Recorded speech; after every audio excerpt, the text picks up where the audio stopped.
एक बड़ी खबर आपको बता देते हैं। पीएम मोदी के सीजीआई के घर जाने पर हैरान हूं, ये कपिल सिब्बल ने कहा है। वीडियो वायरल होने से संस्था को नुकसान होगा। तो देखिए, विपक्ष जो कह रहा है उसी लाइन पर कपिल सिब्बल भी कह रहे हैं। कपिल सिब्बल ये कह रहे हैं कि अगर सीजीआई के घर पर पीएम मोदी गए हैं तो मैं ये तस्वीरें देखकर हैरान हूं। और जो वीडियो वायरल हुई है जिसमें आरती करते हुए प्रधानमंत्री नरेंद्र मोदी नजर आ रहे हैं, अपने ऑफिशियल एक्स हैंडल से प्रधानमंत्री ने तस्वीरें भी शेयर की, बधाई भी दी और उन्हीं तस्वीरों को आधार बनाकर विपक्ष लगातार सवाल खड़े कर रहा है। आरपी सिंह जी, अब जवाब दीजिए इन बातों का।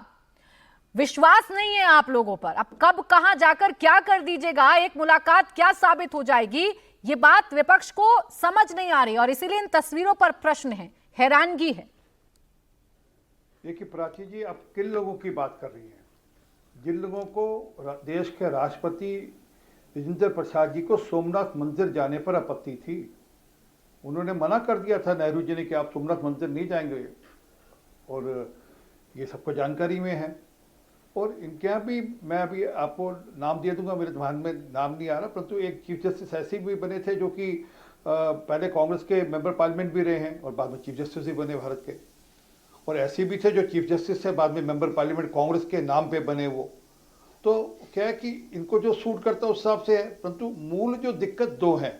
एक है कि गणेश चतुर्थी पे क्यों गए, जो अभी आप कह रही थी कि इफ्तार पार्टी पे जाए तो ठीक, और ये पहली बार सिर्फ मनमोहन सिंह जी के समय में नहीं हुआ। हामिद अंसारी जी की भी जरा कुछ पार्टीज की पिक्चर्स दिखा देनी चाहिए इनको, बोले कोशिश करें अपने रिसर्च टीम को निकालने के लिए।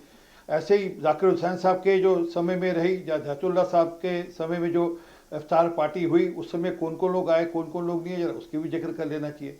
तो क्या है कि इनको तो पंजाबी में कहावत है, आटा गूंदी हिलदी क्यों है, मतलब आप अगर आटा गूंथेंगे तो हिलना पड़ेगा, इसलिए इनको हर चीज़ पे प्रश्न उठाना है, हर चीज़ पे इनको ना कोई बवाल खड़ा करना है। परंतु जो दूसरी मूल बात है, इनको असल में डर सताता है।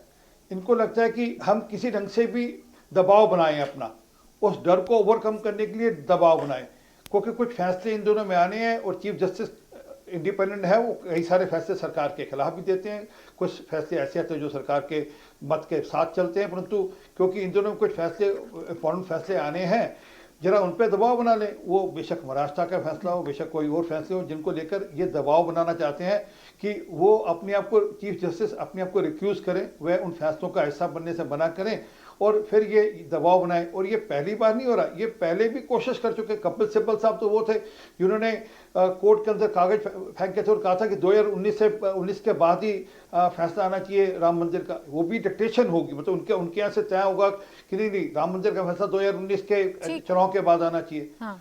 तो असल में क्या है कि इनको लगता है कि जुडिशरी को हम अपने हिसाब से चलाएं, अपनी मर्जी से चलाएं, और जैसा ठीक लगे हमारे को वैसा चले जुडिशरी, तो ठीक है। ये बात समझनी होगी ना आरपी सिंह जी, आपको भी, विपक्ष को भी, कि देश की जुडिशरी किसी के हिसाब से चलती नहीं है।